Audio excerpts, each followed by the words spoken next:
Hey guys, Mo Native Aquatics here, and we are already on to the next episode. So last time was just kind of an introduction, telling you guys about the tank in general and kind of the reason I'm making the channel. If you haven't seen that video, I am located in southern Missouri, and I love Missouri native fish, which is hence the name Mo Native Aquatics.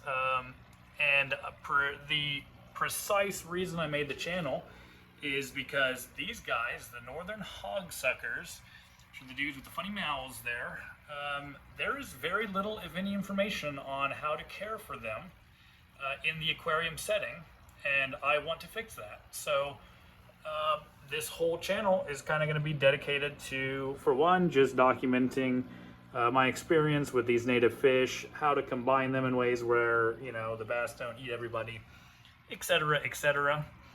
And so today, for this video, I am going to just give you a complete rundown on all of the species that I have that I can find in the tank. Some of them are hiding, but for the most part, I can see most of them out here.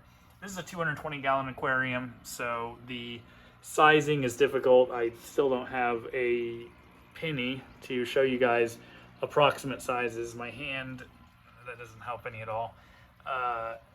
Whatever. Anyways, let's get into it. So we'll start over here. This guy right here is a northern hogsucker. He is showing us his rudder right now, so we can't really see his face. There's a central stone roller back there. You can see he has some parasites on him. There's some kind of worm of some kind on his tail and something at the base of his dorsal fin. You are supposed to quarantine your fish before you put them in your community tank, otherwise you end up with risking infections. There's some horny head chub. They call them that because they have, they get little bumps on their head when they're in spawning form. They're the guys with the orange tails. Really beautiful fish. I just absolutely love these guys. But because they are a chub species, man, they will eat and eat and eat, and it's insane. So you can see all three of the hog suckers I've got currently here. This dude here, I'm calling him Big Chungus because he's got a fat belly. That is not going to age. Big Chungus is such an old dead meme. But there's a smallmouth here. I've got two of them. That is, oh man, that cinematic mode is pretty cool when it actually zooms in on him, or focuses on him.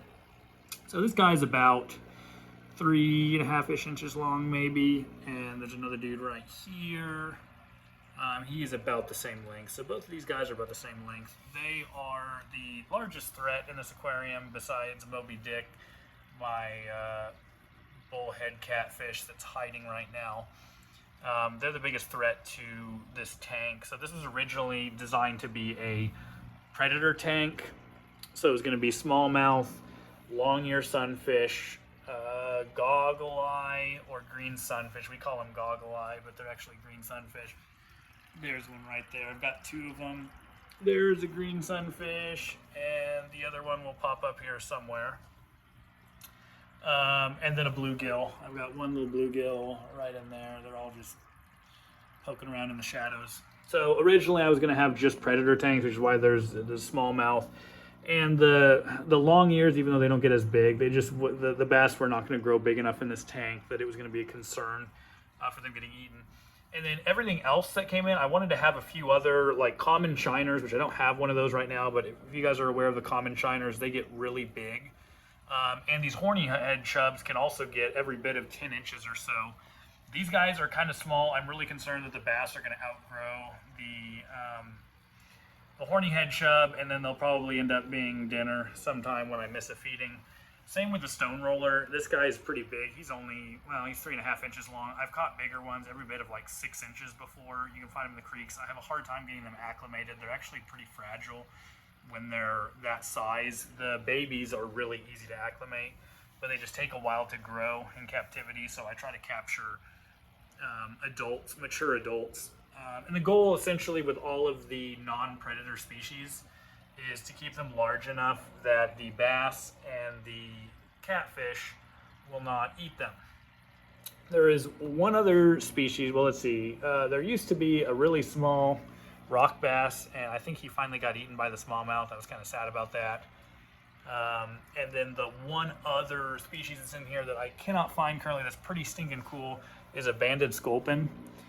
He tends to hide out, and I'm still trying to wean him onto non-living food, but it tends to be earthworms is the best way I've found to get them acclimated to feeding in the tank. And once they get used to associating you with live food, then you can start to train them onto frozen food. Anyways, that is pretty much the entirety of the tank species. So in terms of like how long I've had the fish, so the catfish, which likes to hide in this log mess. Let's see, is his whiskers poking out anywhere? No, we can't see him right now. I've had him the longest. I've had him when he was like half an inch long, and now he's well over 6 inches long.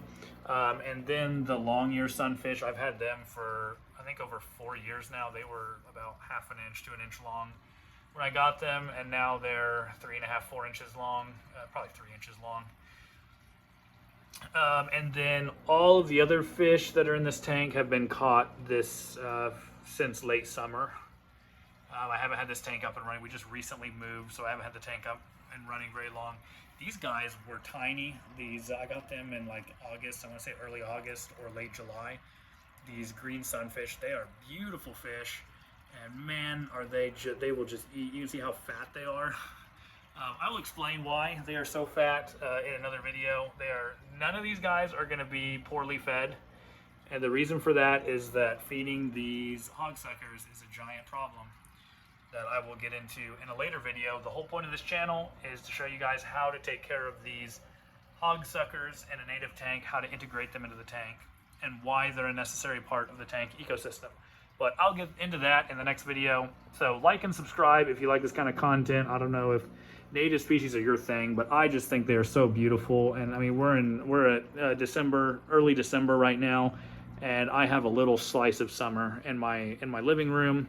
It is so cool to be able to, when that seasonal depression kicks in, to be able to look at the beautiful natural ecosystem that we have in our waterways here.